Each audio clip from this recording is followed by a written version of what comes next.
ഒരു കഥ ചൊല്ലട്ടുമാ. പണ്ട് ഒരുപാട് പണ്ട് ഞാൻ കുക്കിങ് സ്റ്റാർട്ട് ചെയ്തൊരു സമയമൊന്നുമല്ല, അതും കഴിഞ്ഞ് കുറച്ചും കൂടി ഇങ്ങോട്ട് പോരുമ്പം ഞാൻ ഒരു ഫുൾ ചിക്കൻ കുക്ക് ചെയ്യണം എന്നുള്ള ആഗ്രഹത്തിൻ്റെ പുറത്ത് കടയിൽ പോയി ചിക്കൻ മേടിച്ച് അങ്ങനെ അതിന് വരഞ്ഞ് പറ്റാവുന്ന മസാലയൊക്കെ തേച്ച് എങ്ങനെയാണെന്ന് എനിക്ക് കറക്റ്റായിട്ട് ഓർമ്മയില്ല. ആവിയിൽ വേവിച്ചോ അല്ലെങ്കിൽ വറുത്തെടുത്തോ എന്നൊന്നും ഒരു ഓർമ്മയില്ല. പക്ഷേ അതിനെ കുക്ക് ചെയ്യാൻ വെച്ചു. എൻ്റെ ഒരു ഊഹപ്രകാരം അത് കുക്ക് ചെയ്ത് കിട്ടിയിട്ടുണ്ടാവുമെന്ന് വിചാരിച്ച് ഞാൻ സ്റ്റൗവിൽ നിന്ന് മാറ്റി വെച്ചു. പക്ഷേ അത് മുറിച്ച് തിന്നാൻ നോക്കിയപ്പോഴാണ് അത് അത്രയ്ക്ക് അങ്ങോട്ട് വെന്തിട്ടില്ല. ആൻഡ് ഇനി അതിനെ എങ്ങനെ വേവിക്കണമെന്ന് വലിയ ധാരണയുമില്ല. അപ്പോൾ അതുകൊണ്ട് തന്നെ ഞാൻ എന്ത് ചെയ്തു, ഞാനതിനെ മുറിച്ച് ചെറിയ ചെറിയ കഷ്ണങ്ങളാക്കി. എന്നിട്ട് മുട്ട കുത്തി പൊരിക്കുന്ന പോലെ അതിനെ കുത്തി പൊരിച്ചു. കൂടെ കുറച്ച് മുട്ടയും ചേർത്ത്. എന്നിട്ട് അതിനൊരു പേരിട്ടു, ചിക്കൻ ചിക്കിയത്.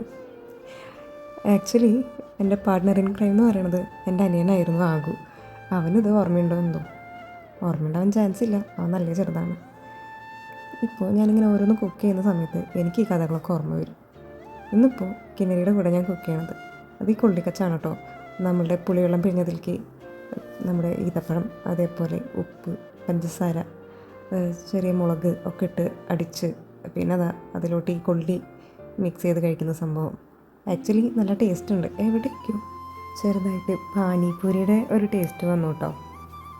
ആൻഡ് ഇത് വീഡിയോ ശ്രദ്ധിച്ച് കണ്ടാലറിയാം, എനിക്കിത് ഭയങ്കര ഇഷ്ടമായതുകൊണ്ട് തന്നെ ഞാൻ വാരി വാരി തിന്നുന്നുണ്ട്. അവസാനം ഞാനും കിന്നരിയും ചെറിയ രീതിയിൽ അടിയാവുന്നുണ്ട്. ഇത് ആക്ച്വലി കിന്നരി സ്കൂളൊക്കെ വിട്ട് വന്നതിന് ശേഷം ഞങ്ങൾ വിളക്കൊക്കെ വെച്ച് സന്ധ്യയ്ക്ക് കുക്ക് ചെയ്തിട്ടുള്ളൊരു വീഡിയോ ആണ് കേട്ടോ. സ്നാക്സ് കഴിക്കണമെന്ന് തോന്നി, അതുകൊണ്ട് തട്ടിക്കൂട്ടി ഉണ്ടാക്കിയതാണ്. പ്ലാൻഡ് ഒന്നും ആയിരുന്നില്ല. അതിൻ്റെ പോരായ്മകൾ ഈ വീഡിയോയിലും കാണാം. അതുമാത്രമല്ല, ഇതെടുത്ത് വെച്ചിട്ട് കുറച്ച് നാളായി. അപ്പോഴേക്കാണ് കിന്നരി ഹോസ്പിറ്റലിലായത്.